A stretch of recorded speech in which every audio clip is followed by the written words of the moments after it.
हाँ, तो बहुत बहुत स्वागत है आप सभी का हमारे आज के सेशन में, जिसमें हम चर्चा कर रहे हैं श्रीमद् भगवद गीता के अध्याय संख्या 8 के श्लोक संख्या 7 को। और बहुत ही महत्वपूर्ण श्लोक है, बहुत ही अच्छा श्लोक है। तो इसीलिए मैं एक बार स्क्रीन शेयर करता हूँ, आप लोग सब स्क्रीन पे देख पाएंगे इस श्लोक को। यस,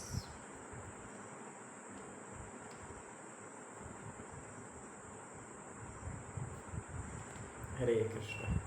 तो आज हम ये वाला श्लोक चर्चा करेंगे। इससे पहले कल आपने बहुत ही सुंदर 2 श्लोकों को चर्चा किया है, जिसमें है अंत काले च मामेव और यम यम यापि स्मरण भावम। तो बहुत ही सुंदर श्लोक थे दोनों, और इस श्लोक को भी हम उसके साथ में कनेक्ट करते हुए इस श्लोक को पढ़ेंगे। तो एक बार इस श्लोक को हम पढ़ते हैं। तस्मात् सर्वेषु कालेषु मामनुस्मरण युध्य च मयि अर्पिता मनो बुद्धिर्मामे वैश्यस्य संशया। अनुवाद। तो भगवान अब अर्जुन को कह रहे हैं, अतएव हे अर्जुन, तुम्हें सदैव कृष्ण रूप में मेरा चिंतन करना चाहिए और साथ ही युद्ध करने के कर्तव्य को भी पूरा करना चाहिए। अपने कर्मों को मुझे अर्पित करके तथा अपने मन तथा बुद्धि को मुझ में स्थिर करके तुम निश्चित रूप से मुझे प्राप्त कर सकोगे। तो ये जो चैप्टर है 8वां अध्याय, इसको प्रभुपाद जी ने नाम दिया है भगवत प्राप्ति। तो है ना, जैसे कि हम देखते हैं कि पहले के जो भगवत गीता के 6 अध्याय हैं वे आत्मा के विषय में वर्णन करते हैं, और बाद के जो 6 अध्याय हैं 13 से लेकर के 18 तक, वे प्रकृति, काल और जो है किस प्रकार से ये संसार कार्य करता है, प्रकृति के 3 गुण आदि, वो सब चीज़ों का वर्णन किए हैं। लेकिन जो बीच के 6 अध्याय हैं, अध्याय संख्या 7 से लेकर के 12 तक, उसमें भगवान कृष्ण यहाँ पर अपने बारे में बता रहे हैं। तो इसीलिए जैसे जब कोई प्रीशियस चीज़ होती है, कोई मूल्यवान वस्तु होती है, तो उसको बड़ा संभाल करके रखा जाता है, बीच में रखा जाता है। इसलिए हम नोटबुक्स में भी मार्जिन छोड़ते हैं, ताकि अगर साइड से नोटबुक ख़राब भी हो जाए तो जो प्रीशियस चीज़ें हैं, जो इम्पोर्टेंट चीज़ें हैं, वो बीच में सेफ रह सकें। तो इसीलिए जो भगवत गीता के बीच के 6 अध्याय हैं, जो कि विशेष रूप से भगवान के दिव्यता का वर्णन करते हैं, बहुत ही महत्वपूर्ण है। और उसमें से जो ये 8वां अध्याय जो चल रहा है भगवत प्राप्ति, इसका तो नाम ही है भगवत प्राप्ति। किस प्रकार से हम भगवान को प्राप्त कर सकते हैं वो इस श्लोक में समझाया गया है। श्रीमद् भागवतम के एक श्लोक के तात्पर्य में प्रभुपाद जी ने इन सारे श्लोकों के अनुवादों को लिख दिया है, बस लाइन वाइज सारे श्लोकों के अनुवादों को लिख दिया है। कितना ज़्यादा महत्वपूर्ण है, और इन श्लोकों को प्रभुपाद जी अपने दूसरे लेक्चर्स में बहुत बार कोट किए हैं। तो इसीलिए हम इसको समझने का प्रयास करेंगे। पहले तात्पर्य पढ़ते हैं श्रील प्रभुपाद जी के द्वारा। श्रील प्रभुपाद की जय। अर्जुन को दिया गया उपदेश भौतिक कार्यों में व्यस्त रहने वाले समस्त व्यक्तियों के लिए बड़ा महत्वपूर्ण है। भगवान यह नहीं कहते कि कोई अपने कर्तव्यों का त्याग दे। मनुष्य उन्हें करते हुए साथ साथ हरे कृष्ण का जप करके कृष्ण का चिंतन कर सकता है। इससे मनुष्य भौतिक कल्मश से मुक्त हो जाएगा और अपने मन तथा बुद्धि को कृष्ण में प्रवृत्त करेगा। कृष्ण का नाम जप करने से मनुष्य परम धाम कृष्ण लोक को प्राप्त होगा, इसमें कोई संदेह नहीं है। तो बहुत छोटा सा तात्पर्य दिया है प्रभुपाद जी ने, लेकिन इस श्लोक को बहुत बार कोट करते हुए बहुत अच्छे से इसको प्रभुपाद जी एक्सप्लेन करते हैं। तो इसमें जो सबसे महत्वपूर्ण जो यहाँ पर एक शब्द आता है वो आप यहाँ पर देखेंगे, माम अनुस्मरण युद्ध च। यहाँ पर भगवान अर्जुन को ये एडवाइस दे रहे हैं कि तुम मेरा स्मरण करते हुए युद्ध करो। तो एक्चुअल में प्रभुपाद जी बोल रहे हैं कि भगवान कभी भी ऐसा कोई कार्य करने के लिए हमको नहीं कहते जो कि इम्प्रैक्टिकल हो, जिसको हम कर ही ना पाए, ऐसा कुछ भगवान कभी नहीं कहते हैं। तो इसीलिए भगवान यहाँ पे बहुत प्रैक्टिकल टीचिंग दे रहे हैं कि तुम मेरा स्मरण करते हुए युद्ध करो। ये नहीं कह रहे कि सिर्फ मेरा स्मरण करो, बस युद्ध मत करो, अपने कर्तव्यों को छोड़ दो, ऐसा नहीं कह रहे हैं।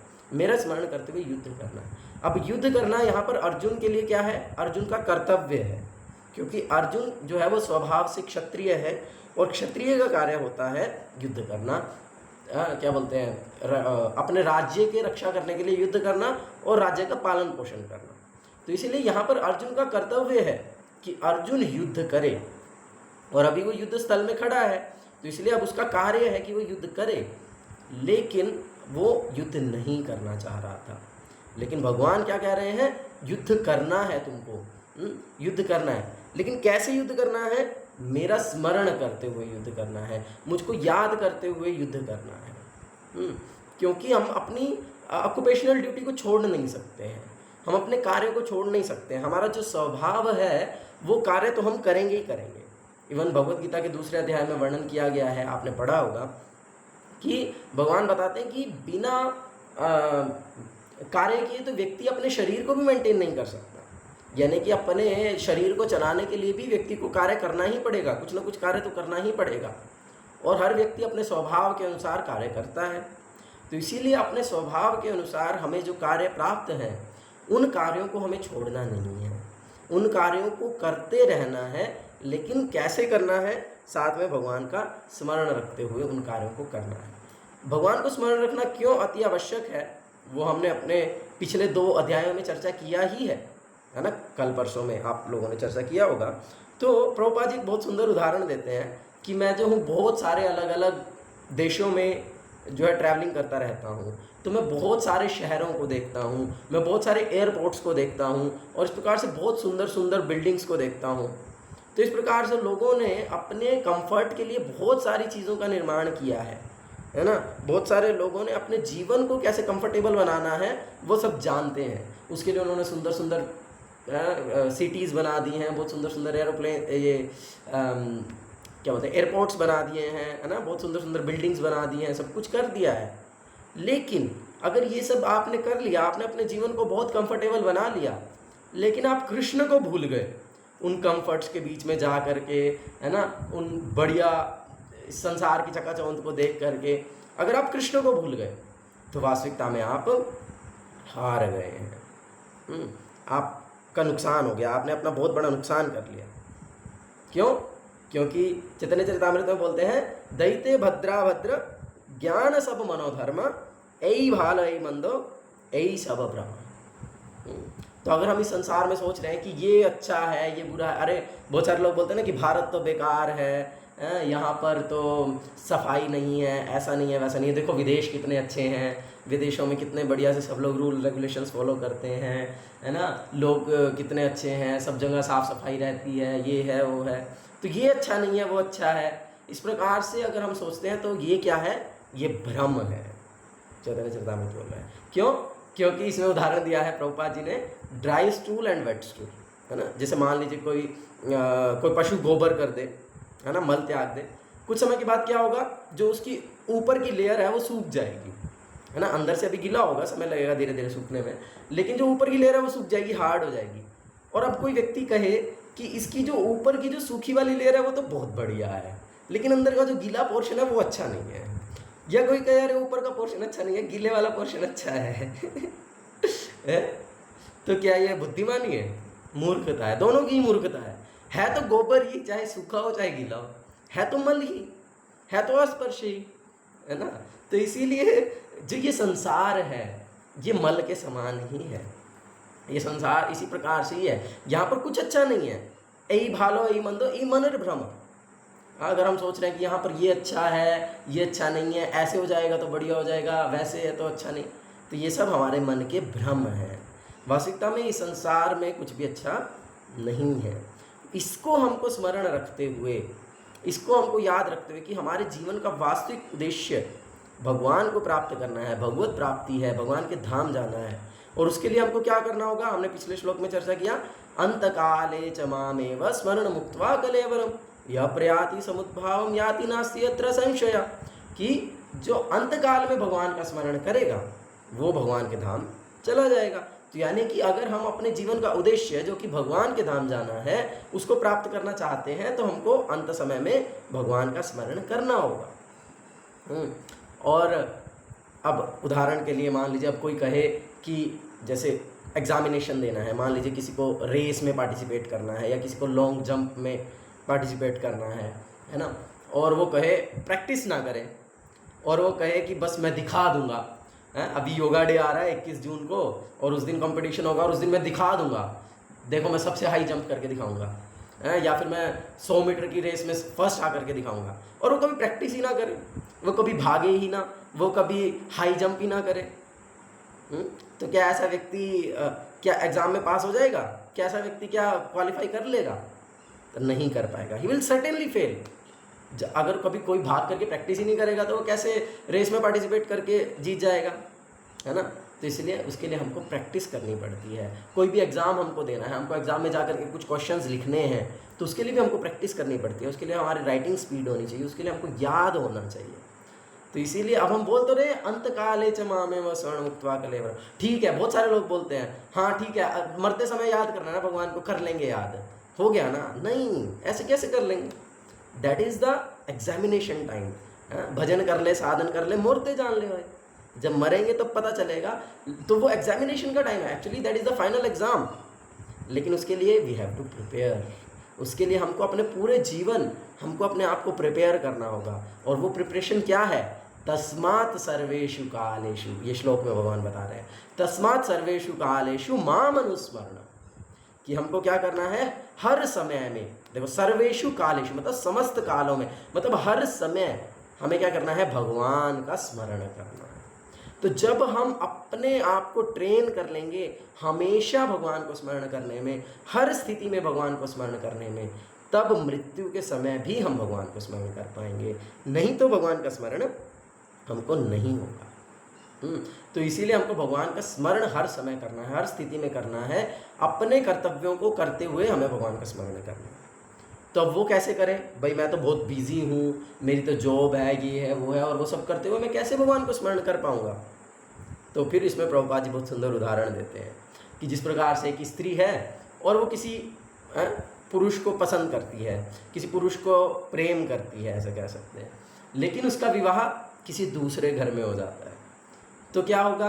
वो जो अब उसको अपने घर में अच्छे से रहना पड़ेगा, अच्छे से वो रहेगी, सारे घर के कार्य बहुत अच्छे से करेगी, जिससे कि सबको लगेगा यार मतलब बहुत अच्छी बहू है, बहुत है, सब कार्य करती है, एकदम पूरा डेडिकेटेड है ना?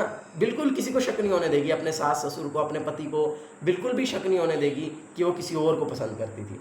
लेकिन वो हर समय उसी का ही चिंतन करती रहे, हर समय वो उसी के बारे में ही सोचती रहेगी, अरे मैं कब उससे मिलूंगी, अरे मैं कब उससे मिलूंगी। प्रभुपाद जी तो बोलते हैं कि कब रात होगी और कब मैं उससे मिलने जाऊंगी। इस प्रकार से वो हमेशा चिंतन करती रहती है, लेकिन अपने पूरे दिन के गतिविधियों को वो इतने अच्छे से करती है कि किसी को शक ही नहीं होता है। तो उस प्रकार से हमको कार्य करना है, उस प्रकार से हमारे जो कर्तव्य है, हमारे लिए जो युद्ध है, हमारे लिए जो हमारी ऑक्यूपेशनल ड्यूटी है, उसको हमको करते रहना है। लेकिन उसको करने के साथ साथ में हर स्थिति में हमको भगवान को स्मरण करने की प्रैक्टिस करनी है। हर समय में हमको सोचना है कि जैसे ही मुझे समय मिले, आजकल तो क्या होगा, मान लीजिए अगर ऐसी कोई स्त्री है, उसको जैसे ही थोड़ा सा समय मिलेगा इमीडिएटली वो जा करके फ़ोन करेगी, फ़ोन पे बात करेगी, व्हाट्सएप पे चैटिंग करने लग जाएगी, है ना? ऐसा कुछ होगा। तो ऐसे कब मुझे समय मिले, कब मैं मेरी ड्यूटीज से मैं फ्री हूँ और मैं जा करके भगवान का नाम जप करूँ, है ना? जैसे यहाँ पर बोल रहे हैं, भगवान को स्मरण करने का सबसे सरल तरीका क्या है? हरे कृष्ण कृष्ण कृष्ण हरे हरे, हरे राम राम राम हरे हरे। तो ये हरे कृष्ण महामंत्र का जप कीर्तन करने से हम भगवान को बहुत सरलता से भगवान को स्मरण कर सकते हैं। तो इसलिए कैसे मुझे थोड़ा सा समय मिले और मैं भगवान को स्मरण कर लूँ, कैसे मुझे थोड़ा सा समय मिले तो मैं भगवान के नाम का जप कर लूँ, कैसे मैं बीच में से समय निकाल लूँ। तो इस प्रकार से हमको हमेशा जो है भगवान को स्मरण रखना चाहिए। और एक बहुत सुंदर उदाहरण प्रभुपाद जी देते हैं कि जिस प्रकार से मान लीजिए किसी फैक्ट्री में बहुत सारे लोग काम करते हैं, तो वो हमेशा उस फैक्ट्री के ओनर को याद रख पाते हैं कि भाई हाँ मैं इस फैक्ट्री में काम करता हूँ और ये इस फैक्ट्री का मालिक है, मैं उसके लिए काम कर रहा हूँ। इस प्रकार से हमेशा व्यक्ति याद रख पाता है। तो उसी प्रकार से यदि हम इस चेतना को विकसित कर लेंगे कि हम भगवान के नित्य दास हैं, हम भगवान के अंश हैं और हम प्रत्येक कार्य भगवान के लिए करेंगे, तो स्वतः ही हम भगवान का स्मरण रख पाएंगे। तो हम हमेशा ही भगवान की चेतना से युक्त रह करके कार्य कर पाएंगे।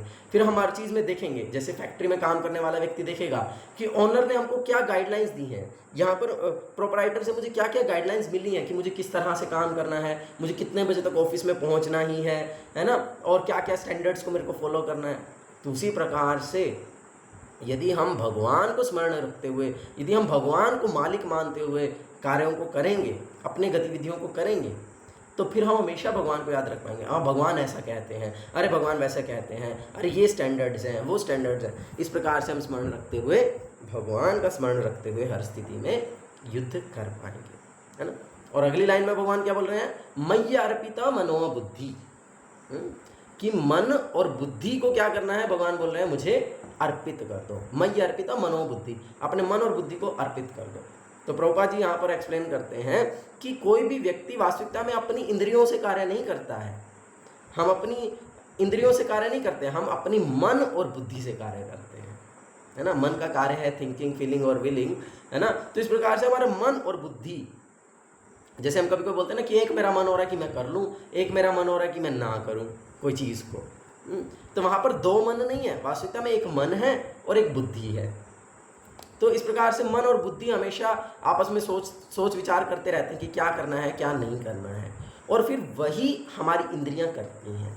जैसे कि हम चैरियट मॉडल में भी देखते हैं, तो वास्तविकता में जो हमारे मन और बुद्धि के द्वारा हम सारे कार्य करते हैं, मन और बुद्धि फिर आगे निर्देश देती हैं हमारी इंद्रियों को कोई भी कार्य करने के लिए, है ना। जैसे आंखों के माध्यम से अगर देखें कि बड़ा सुंदर आम लगा है पेड़ पर, है ना, तो वो मन अगर चाहेगा कि हाँ मुझे वो आम चाहिए, मुझे वो आम खाना है, हाँ, तो फिर उसके पैर वहाँ तक चल करके जाएंगे, तो फिर उसके हाथ उसको तोड़ेंगे, और तो फिर उसकी जीभ जो है उसको टेस्ट करेगी। लेकिन अगर मन नहीं है तो हाँ देख लिया, ठीक है, नहीं चाहिए, है ना। तो वास्तविकता में व्यक्ति कार्य कैसे कर रहा है, अपने मन और बुद्धि से। और इसीलिए भगवान यहाँ पर क्या बोल रहे हैं, मयि अर्पिता मनोबुद्धि। तो इसीलिए अपने मन और बुद्धि को हमको भगवान को अर्पित कर देना। जब हम इस प्रकार से अपने मन और बुद्धि को भगवान को अर्पित कर देंगे, यानी कि मन और बुद्धि से भगवान के लिए ही कार्य करेंगे, तो क्या होगा, मां में वैश्यस्य संशया। तो फिर इसमें कोई संशय नहीं है कि हम भगवान के धाम में चले जाएंगे। इसमें फिर कोई संशय नहीं है कि जो हमने पिछले श्लोक में चर्चा किया है कि अंत काल में भी हम भगवान को स्मरण कर पाएंगे, और जब अंत काल में भगवान को स्मरण कर पाएंगे तो भगवान के धाम हम स्वतः ही चले जाएंगे। तो इसीलिए हमको क्या करना है, माम अनुस्मरण युद्ध च, भगवान पर निर्भर हो करके भगवान का स्मरण करते हुए भगवान के लिए कार्य करना है। हाँ, ऐसा नहीं है कि मैं तो भगवान पर निर्भर हूँ, भगवान तो मेरी रक्षा करेंगे, या भगवान चाहेंगे तो हो जाएगा, इस प्रकार से नहीं है। अर्जुन को भगवान ने ये नहीं कहा कि ठीक है तुम बस मेरा स्मरण करो, तुम आराम से बैठ जाओ, मैं युद्ध करता हूँ। ऐसा नहीं कहा भगवान ने। भगवान ने कहा मेरा स्मरण करते हुए युद्ध करो। तो उस प्रकार से अगर हम सोचें कि नहीं नहीं मैं तो भगवान पर निर्भर हूँ, भगवान चाहेंगे तो हो जाएगा, तो ये इसका वास्तविक अर्थ नहीं है। भगवान को जो है अपने मन बुद्धि अर्पित करने का अर्थ ये नहीं है कि मैं तो कुछ सोचूंगा ही नहीं, मैं तो कुछ करूंगा ही नहीं। ऐसा नहीं है। हमको करना है, लेकिन भगवान पर निर्भर होकर के करना है। अगर कोई हमसे युद्ध करने के लिए आ रहा है, प्रभुपाद जी बोल रहे हैं, तो हमको भी युद्ध करना ही है। ऐसा नहीं है कि नहीं नहीं मैं युद्ध नहीं करूँगा। तो इसका अर्थ ये है कि हमको जो अपनी ऑक्यूपेशनल ड्यूटी है, जो मेरा कार्य है, जो मुझे मेरा वृत्तिपूर्वक कार्य है, जो मुझे प्राप्त है ना, जो भी मैं कार्य करता हूँ बेसिकली, मुझे उसको छोड़ना नहीं है, लेकिन उसको भगवान को याद करते हुए करना है, हर समय भगवान का स्मरण रखते हुए करना है, एट द सेम टाइम भगवान पर निर्भर होकर के करना है। भगवान पर निर्भर होकर के करने का अर्थ है कि मैं अपना बेस्ट प्रयास करूंगा। कर्मण्यवाधिकारस्ते मां फलेषु कदाचन मां कर्म फल हेतुर्भु मां ते संगोस्त्वा कर्म। तो मां कर्म फल हेतुर्भु, कर्म फल के हम योग्य नहीं है, लेकिन कर्म तो हमको करना ही है। तो इसलिए वो कर्म जब हम भगवान पर अपने को अर्पित करते हुए करेंगे या भगवान का स्मरण करते हुए कर रहे हैं, तो इसका अर्थ यह है कि हम अपना पूर्ण प्रयास करेंगे, लेकिन जो फल है वो भगवान पर छोड़ देंगे। फिर उसमें मुझे सफलता मिलेगी या नहीं मिलेगी, ये हम भगवान पर छोड़ देंगे। तो जब हम इस प्रकार से कार्य करेंगे तो इसमें कोई संशय नहीं है कि हम अंत समय में भगवान को स्मरण करके भगवान के धाम में जा पाएंगे। जैसे कि प्रभुपाद जी इसमें अपना उदाहरण दे रहे हैं एक लेक्चर के अंदर। प्रभुपाद जी बता रहे हैं, एक स्टोरी है बॉम्बे का, है ना, जो लोग प्रभुपाद लीलामृत थोड़ा बहुत जानते हैं उनको पता होगा। तो प्रभुपाद जी जब बॉम्बे में मंदिर बना रहे थे तो वहाँ पर उन्होंने भगवान के विग्रहों को स्थापित किया, है ना, राधा रासेश्वर आई थिंक। तो जो राधा कृष्ण के विग्रह थे उन्होंने उनको एक बिल्डिंग जो उन्होंने लैंड खरीदी थी मिस्टर एन से, उसमें उन्होंने उन विग्रहों को स्थापित कर दिया और वहाँ पर टेम्परेरी शेड बना दिया कि अभी परमानेंट करेंगे, धीरे धीरे बड़ा मंदिर बनाएंगे। जहाँ पर आज इस्कॉन जुहू है, बहुत विशाल मंदिर है ना, आप लोग देख सकते हैं। तो राधा रास बिहारी, यस उनका नाम है राधा रास बिहारी। तो राधा रास बिहारी को उन्होंने वहाँ पर स्थापना किया, लेकिन वो जो मिस्टर एन था वो बहुत टेढ़ा आदमी था और वो चाहता था कि वो क्या करता था, वो अलग अलग लोगों को ज़मीन बेचता था, उनसे कुछ पैसे ले लेता था और फिर उसके बड़े बड़े कॉन्टैक्ट्स थे तो वो ज़मीन वापस अपने नाम करवा लेता था। तो उसने प्रभुपाद जी के साथ भी ऐसा ही करने का प्रयास किया। तो लेकिन प्रभुपाद जी बोलते हैं कि at that time we fought, हाँ, जब वो हमारे साथ युद्ध करने के लिए आ रहे हैं, जब वो आ गए पूरी बिल्डिंग को तोड़ने के लिए, आप डिटेल में पढ़ सकते हैं प्रभुपाद लीलामृत से, तो वहाँ पर फिर भक्त लोग हट नहीं गए हैं या भगवान पर आश्रित होकर के बैठे के नहीं गए हैं कि ठीक है, नहीं, दे फोर्ट, उन्होंने युद्ध किया है वहाँ पर, उन्होंने क्या बोलते हैं, अपना पूरा प्रयास किया है उस मंदिर को बचाने का। But at the same time Prabhupada was praying, हैं, प्रभुपाद जी भगवान से प्रार्थना कर रहे हैं कि भगवान मैंने आपको यहाँ पर बुलाया है और अब आप यहाँ पर आकर के विराजमान हो गए हो, लेकिन अगर अब आपको यहाँ से उठाना पड़े तो ये तो फिर बहुत गलत हो जाएगा, तो इसलिए आप कृपा कीजिए, आप यहीं पर ही रहिए। और प्रभुपाद उनको भी बोले, मिस्टर एन को बोले कि नाउ राधा रास Bihari is here and they will not go from here. हाँ, भगवान यहाँ पर आ चुके हैं और यहाँ से नहीं जाएंगे। अल्टीमेटली जो वो केस था वो प्रभुपाद जी जीत गए, बेसिकली वो फेवर में रहा और फिर आज उसी जगह पर ही इस्कॉन जुहू का बड़ा राधा रास बिहारी मंदिर खड़ा है। तो इसीलिए प्रभुपाद जी बोल रहे हैं कि इस प्रकार से हमको करना है, कि इसका मतलब ये नहीं कि हम बस चुपचाप बैठ जाएंगे भगवान पर निर्भर होकर के, नहीं, हमको अपना कार्य अपने पूर्ण निष्ठा के साथ में करना है, अपना पूर्ण प्रयास करना है, लेकिन उसका फल क्या होगा वो भगवान पर छोड़ देना है। उसका फल अच्छा भी हो सकता है, बुरा भी हो सकता है, जो भी हो वो हम भगवान पर आश्रित हैं। तो जब हम इस प्रकार से भगवान पर आश्रित होकर के, भगवान पर अर्पित करके अपने मन बुद्धि को भगवान का स्मरण करते हुए अपने कार्यों को करेंगे, then Krishna will protect us. तो भगवान हमारी रक्षा भी करेंगे और इसमें कोई संशय नहीं है कि अंत समय में हम भगवान को स्मरण कर पाएंगे और भगवान के धाम में जा पाएंगे। ठीक है, तो इसीलिए इसको हमको करना है। आज के लिए इतना ही समय हो गया। हरे कृष्णा कृष्ण कृष्ण हरे हरे, हरे राम राम राम हरे हरे। भगवद गीता की जय, श्रील प्रभुपाद की जय, निताई गौर प्रेमानंदे, हरि हरि बोल।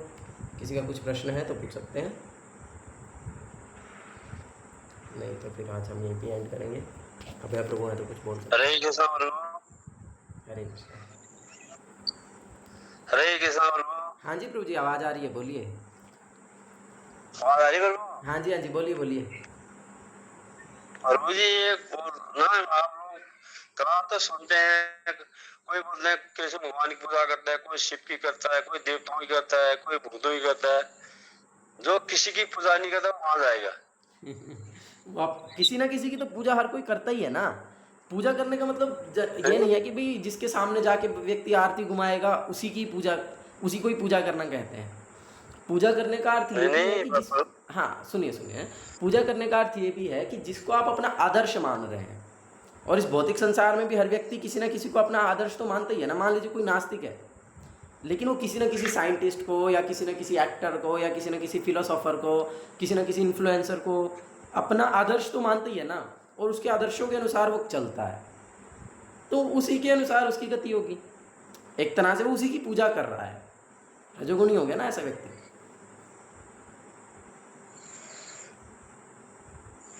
ठीक है, सुभाष वर्मा जी, प्रभु जी हैंड रेज किए। ठीक है दीपक प्रभु जी, क्लियर है, समझ में आया? हाँ, म्यूट कर सकते हैं आप।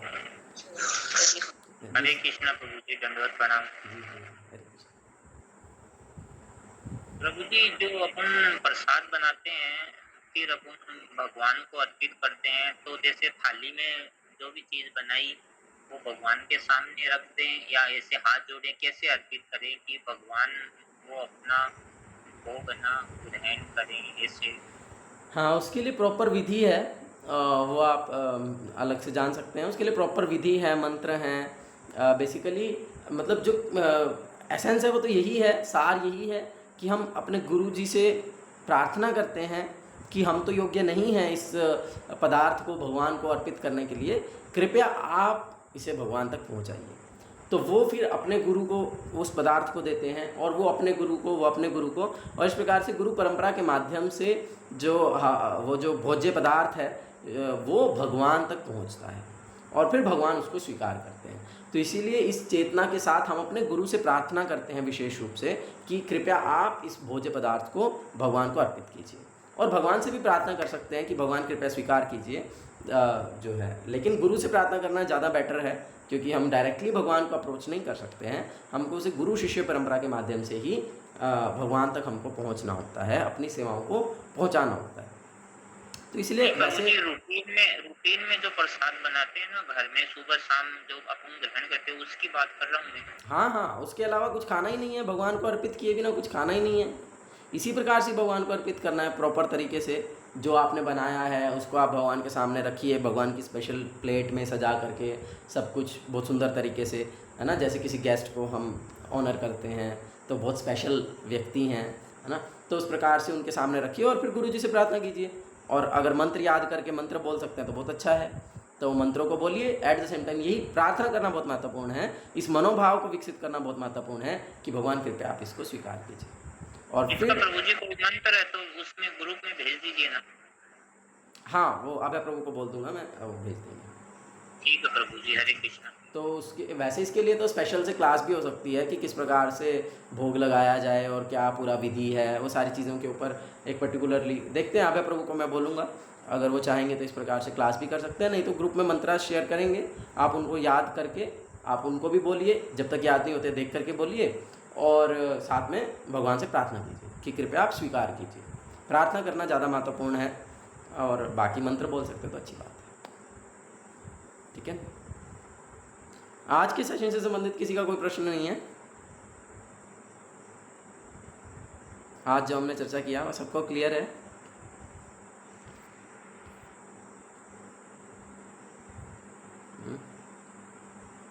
हरे कृष्णा। ठीक है, तो किसी और का कुछ प्रश्न नहीं है तो फिर आज हम यहीं पर ही आज की चर्चा को विराम देंगे।